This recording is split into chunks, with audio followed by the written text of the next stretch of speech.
Hey y'all, welcome to Living with Lemons. This is day 5 of my immunoglobulin infusions treatment. My day didn't start out the best. At about 5 a.m. I had some nausea and I was over salivating and I woke up to neck pain, but followed doctor's orders and I drank some water. I took my nausea medicine and my beautiful steroids and 6 a.m., 7-ish, I leveled out. Fell back asleep, woke up at 7, and got the day started on the right foot with the right attitude. Thank you. Lovely shout out to my friend Debbie Moody, who chauffeured me and my children to their babysitter and then got me to the hospital for the day. So grateful to her for that. It's just like a beautiful morning. I got here and more meds kicked in. I took a lovely nap. And then I got this wonderful surprise from my brother and sister. So I fixed the sewing bit. My brother who drove in from Albany and my big sister who took some time away from her work to come and spend my last day with me. So I wasn't alone, and the endorphins kept my heart rate up a bit, but that's okay. I feel great now. My last check was beautiful. I'm no longer tachycardia. I'm no longer high blood pressure. And now I just get to go home and play the waiting game. So I wanted to add in just a few additional details regarding side effects and symptoms because the disease in which they believe I have is so rare and there is so little that is known about it. The side effects from this treatment are also little known and kind of rare. So I really want to share the details of what I've experienced to hopefully provide helpful information. Number 1. I noticed that every time they wanted to increase the meds at the end of the day to get the rest of what was left in the bottle infused into the line so that everybody could get out and go home, I immediately had a physical reaction. I could feel it. And I could feel pain that kind of starts in my temples and stretches down into my jaw, and an ache in the back of my neck, which I now know are the warning signs for that intense migraine withdrawal that I went through on day 2 going into day 3 when they upped the ante a little too quickly and got me out of there. I feel like they rushed it. And I say this confidently because I feel these symptoms now at the end of 5 days. These symptoms would increase whenever they would up the dose in a very short period of time. And I noticed at the end of today, she was in a rush to get the medicine infused, and she definitely went from 140 to 160 to 200. And it was like 10 minutes. It was intense. And I don't know from a medical standpoint if that's even bad, good, what are the effects? I'm only sharing subjective opinion here. I felt it in my body. It made me uncomfortable, and I definitely began to experience the warning sign symptoms for an intense migraine. So I immediately took my steroid dose for the night, and I took the anti-nausea medication because along with this pain, I do begin to get this sort of creeping up of nausea that hits.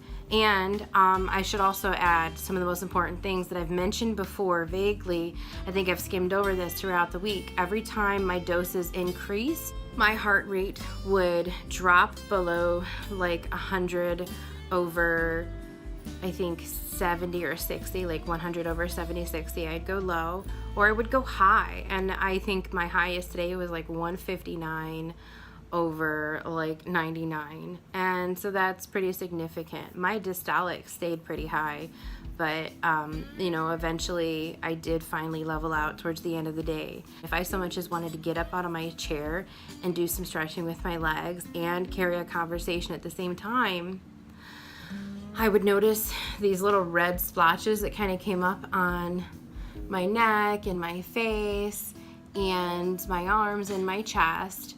And I would start to get out of breath, and then they'd take my blood pressure, and my blood pressure would be through the roof.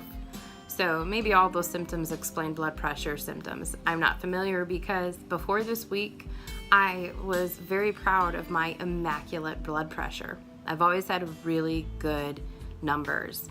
So this was really kind of surprising to me and interesting to watch as it all unfolded. I did suffer from some interesting sleep issues. I would wake up feeling as though I was going to choke because I was over salivating, and I would sit up, my heart pounded pretty hard, felt like it was going to come out through my chest. So that disrupted sleep a bit. It could be the steroids. I don't know.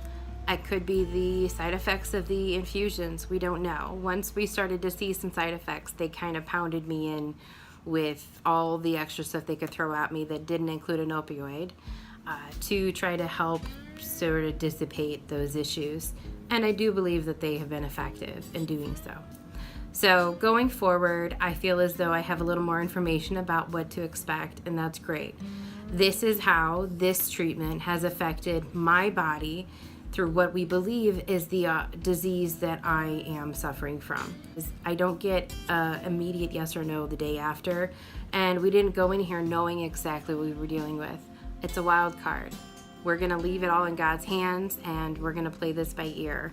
We will watch and wait and see how my body responds in the coming weeks, how my agility is, and if I can regain any strength and the muscles in the hand in which I suffer significant atrophy, which would be my left hand, and some of the tiny noticeable changes in my right hand. Thanks again to all of my supporters out there, my wonderful, loving church family, my wonderful, loving family, my friends, my extended Facebook friends, you know, those who might be watching this from YouTube, not commenting, but observing and finding their own curiosity and watching this story as it continues.